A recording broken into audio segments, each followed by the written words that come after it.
Вы знаете, это на самом деле очень большая победа. Победа, как бы это ни парадоксально звучит, в том, что мы в состоянии менять вообще на самом деле Украину как таковую. Украину, и Конституцию, и мнение народа, и вообще политические процессы, которые там происходят, оказываются они подконтрольны нам. Украина находится сейчас в агонии в политической, и в экономической, и вообще. К сожалению, даже если вы внимательно читали все пункты, это опять на самом деле размытое какое-то непонятное образование, размытые формулировки, трактовки всевозможные. Я в Минске говорил и сейчас скажу, что вся территория Донецкой области, которая временно находится оккупирована, это является территорией Донецкой Народной Республики. Каким путем мы его будем забирать, военным, политическим, поверьте, все равно. Вы обратите внимание, что за Дебальцево в Минских соглашениях слова вообще ни одного нет. Это следует, что Украина просто предала 5000 человек, которые находятся в Дебальцевском котле.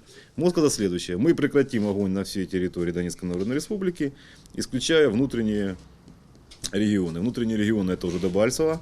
Любая попытка вооруженных сил Украины вырваться из этого котла, либо деблокировать, нами расцениваться будет как нарушение минских договоренностей. И, естественно, эти попытки будут пресечены, противник будет уничтожен. Противник будет это пытаться сделать. Поэтому уже в этом первый пункт Минских соглашений уже нарушен. Все, как ни крути.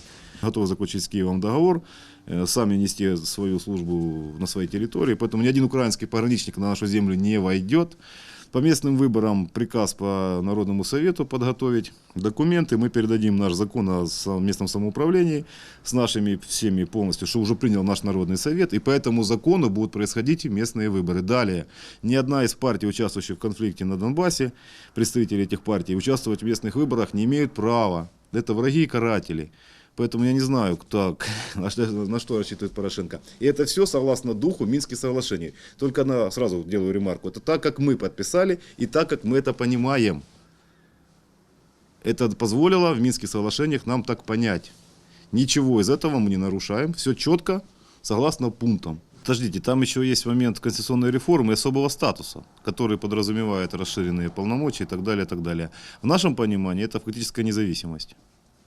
А все остальное будут плясать от этого всего. Если же не будут выполнены наши требования как в виде фактической независимости, как мы это понимаем, то мы раньше заявляли, и сейчас заявляем, вся территория это незаконно оккупированная, которая находится на территории украинские военнослужащие. Далее, граница Донецкой Народной Республики, это граница Донецкой области. От этих тезисов мы не уходим. Мы вправе жить самостоятельно, вести самостоятельную экономическую политику, что, кстати, еще раз подтвердили Минские соглашения. И процессы, которые у нас тут происходят, в принципе, никакого отношения к Украине в целом не имеют. А это наше видение Минских соглашений, которое не противоречит духу и пунктам, которые там подписаны. Как видит это Украина, это абсолютно безразлично.